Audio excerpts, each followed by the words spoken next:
वक्फ, आजकल ये शब्द बहुत ज़्यादा ट्रेंडिंग में है। तो आज इस वीडियो में हम जानेंगे कि ये वक्फ एक्ट और वक्फ है क्या, और ये पूरा का पूरा मामला क्या है जिस पे आजकल इतना ज़्यादा बवाल मचा हुआ है। नमस्कार, मेरा नाम है गगन चावला, मैं एक एडवोकेट हूँ और BNG लॉ एसोसिएट्स का फाउंडर हूँ। तो आज हम जानेंगे ये वक्फ है क्या। सबसे पहले 1954 में वक्फ एक्ट आया था, जिसके बाद 1995 में उस एक्ट को रिपील करके एक नया वक्फ एक्ट लाया गया, जो कि बाद में UPA सरकार के द्वारा 2013 में अमेंड किया गया। जिसके बाद अब BJP सरकार ने 2025 में उसे फिर अमेंड करने का एक बिल पेश किया है, जिसके बाद ये सारा का सारा मामला उछला। तो ये वक्फ है क्या? वक्फ एक ऐसी ऑर्गेनाइजेशन, एक ऐसी बॉडी है जिसमें कोई भी व्यक्ति अपनी मूवेबल या इमूवेबल प्रॉपर्टी को रिलीजियस या चैरिटेबल पर्पस, जो कि कुरान के अंदर पर्पसेस बताए गए हैं, उन पर्पसेस के लिए अपनी प्रॉपर्टी देता है। अब प्रॉपर्टी वक्फ को देना किसी डॉक्यूमेंट के थ्रू भी हो सकता है और प्रैक्टिस के थ्रू भी हो सकता है। अब इसके अंदर सबसे ज़्यादा प्रॉब्लम, जो सबसे ज़्यादा इशू जिस सेक्शन पे था, वो था सेक्शन 40। सेक्शन 40 कहता है कि वक्फ ट्रिब्यूनल बनेगा, जो ट्रिब्यूनल कोई भी प्रॉपर्टी को रिव्यू कर सकता है कि क्या वो प्रॉपर्टी वक्फ के लिए है या क्या वो प्रॉपर्टी वक्फ को कभी दी गई थी या नहीं। और अगर किसी व्यक्ति को इस पे डिस्प्यूट है तो वो डिस्प्यूट उस ट्रिब्यूनल के आगे ही फाइल कर सकता है, जिसके बाद उसकी कोई अपील भी लाए नहीं करती। यानी वक्फ बोर्ड किसी भी प्रॉपर्टी को कभी भी डिक्लेयर कर सकता है कि ये वक्फ की प्रॉपर्टी है, मैं इस पे इंक्वायरी कंडक्ट करूंगा, और उसके बाद वो प्रॉपर्टी अपने पास लेकर उसे अपनी प्रॉपर्टी बना सकता है। और जो एग्रीव्ड पर्सन होगा उसके पास कोई हक नहीं है इस प्रॉपर्टी या इस चीज को लेके किसी हायर कोर्ट में अपील करने का। यानी मेरी प्रॉपर्टी है किसी भी जगह पे, और मेरे फोरफादर ने या किसी और व्यक्ति ने अपने एक्शन से या कभी वहां पे कोई चैरिटेबल पर्पस के लिए दी हो तो वक्फ उसे अपनी ले सकता है, या ऐसा कभी किया भी ना हो तो भी वक्फ उसको कह सकता है कि हमें लगता है कि ये प्रॉपर्टी चैरिटेबल पर्पस के लिए थी और हम ले सकते हैं।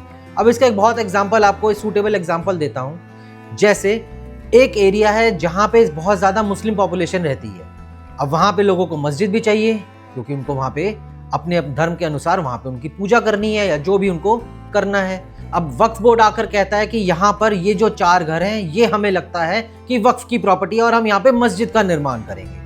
अब जो वहाँ के ओनर है वो ओनर वक्फ के पास जाते हैं बोर्ड के और कहते हैं कि नहीं जी, ये तो हमारी प्रॉपर्टी है। अब इस पे वक्फ बोर्ड ही डिसाइड करेगा, वो पहले इंक्वायरी कंडक्ट करेगा। इंक्वायरी करने के बाद कह देगा कि नहीं ये आपकी प्रॉपर्टी नहीं, ये तो वक्फ की प्रॉपर्टी है। और अगर वो लोग उस ट्रिब्यूनल में पिटीशन फाइल करेंगे तो भी वक्फ बोर्ड कह देगा कि हाँ मैंने ये डिसाइड कर दिया, तो ये तो जी वक्फ की प्रॉपर्टी है। इसके बाद उन 4 लोगों के पास अपनी प्रॉपर्टी को वापस लेने का कोई अधिकार नहीं है। वो परपेचुइटी के लिए, यानी हमेशा के लिए वक्फ बोर्ड की हो जाएगी। मतलब लोगों की हार्ड अर्न मनी को कोई भी व्यक्ति वक्फ बोर्ड का मेंबर बन के अपने यूज के लिए या कुछ भी कह के वो वक्फ के साथ अटैच कर सकता है। अब ये बात भी जाननी बहुत ज़रूरी है कि इस वक्त इंडिया में वक्फ board is the 3rd largest property holder. यानी सबसे पहले आता है इंडियन रेलवे और आर्म्ड फोर्सेस, उसके बाद तीसरे नंबर पे आता है वक्फ बोर्ड, जिसके पास इतनी ज़्यादा प्रॉपर्टीज़ हैं। अब 2025 में गवर्नमेंट ऑफ इंडिया ने यानी BJP सरकार ने एक वक्फ अमेंडमेंट बिल लेकर आई है, जिसके अंदर सबसे बड़ा मेन जो पॉइंट है वो सेक्शन 40 को रिपील करता है।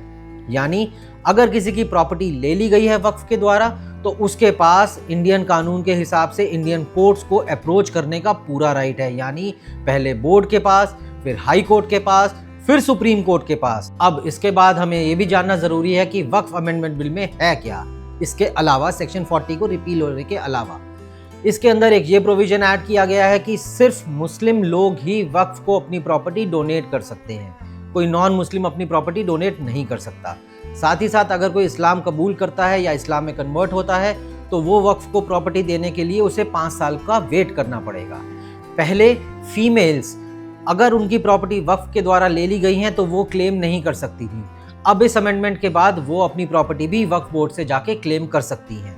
इसके बाद अब जो वक्फ बोर्ड बनेगा वो 5 मेंबर्स का बनेगा, जिनमें से 2 लोग नॉन मुस्लिम होंगे। वो हिंदू भी हो सकते हैं, वो सिख भी हो सकते हैं, वो क्रिश्चियन भी हो सकते हैं, वो किसी भी रिलीजन के हो सकते हैं। बाकी के 3 मुस्लिम रहेंगे। और साथ ही साथ अब इस एक्ट के अमेंडमेंट के बाद वक्फ के पास जितनी प्रॉपर्टीज़ हैं, उनकी सारी चीज़ें, उनकी सारी वर्किंग को सबको डिजिटाइज करना पड़ेगा, जिसकी वजह से एक ट्रांसपेरेंसी आएगी और साथ ही साथ काम करना भी आसान होगा, क्योंकि अभी हर प्रॉपर्टी का फिजिकल रिकॉर्ड होता था, हर स्टेट का एक अलग वक्फ बोर्ड होता था जिसके पास उनकी स्टेट के डॉक्यूमेंट्स होते थे और उनको एक्सेस करना, उनको चेक करना अपने आप में एक बहुत मुश्किल प्रोसेस था, जो कि डिजिटाइज होने के बाद बहुत आसान हो जाएगा। बहुत सारे लोग बहुत सारे डिस्प्यूट रेज कर रहे हैं, बहुत सारी पॉलिटिकल पार्टीज डिस्प्यूट रेज कर रही हैं।